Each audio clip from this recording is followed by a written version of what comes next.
My name's Grant Green. I grew up in Edmond, Oklahoma.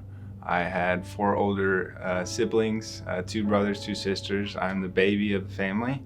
I had great friends. I went to a great school. I just always seemed to, have fun where I was at.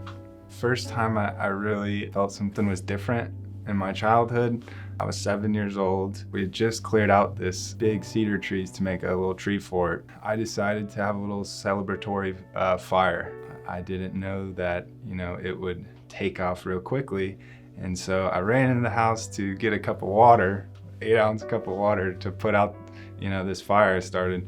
And when I came out the door, I was in shock looking up at this 40-foot cedar tree engulfed in flames. Ended up having to go do some counseling at the age of 7 for being this little young arsonist. And so that's really when I started to take on this new identity of, I do crazy things, people like this, I get this attention, this is good, I like this. Continuing on to when I was 14, 15, I was starting to see what the party scene looked like. I was like, oh, this first fits perfectly in what I see as myself as already.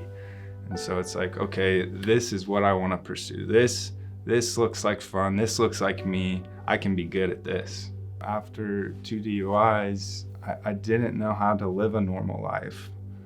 All I knew was to, drink and party and, do these crazy things. Like, that's who I had become. That's who people told me I was. That's who they wanted me to be. And I just fed into it.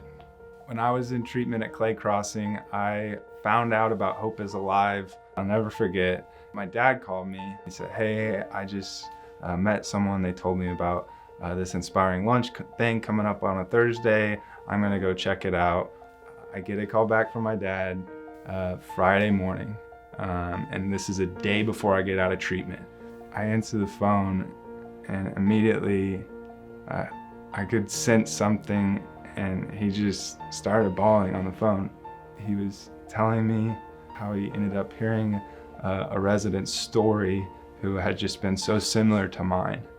He even told that resident, I hope my son can sit there a year from now. I knew right away, I had to go there.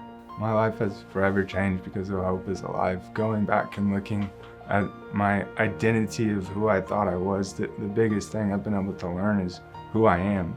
I was able to see who God created me to be and live that out and see where He's called me to be. The relationships that have been restored. I get to be with my nieces and nephews.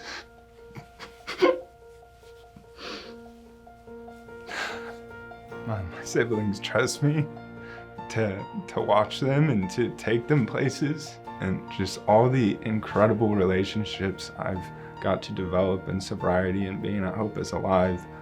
I get to be who God created me to be, someone who can help change and radically change the lives of some other drug addicts and alcoholics.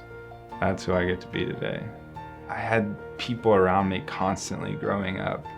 When that slowly went out of my life, I lost accountability. I lost, these people I looked up to. I was able to find that again at Hope is Alive. I found brothers. I found a family again. I wouldn't trade it up for anything.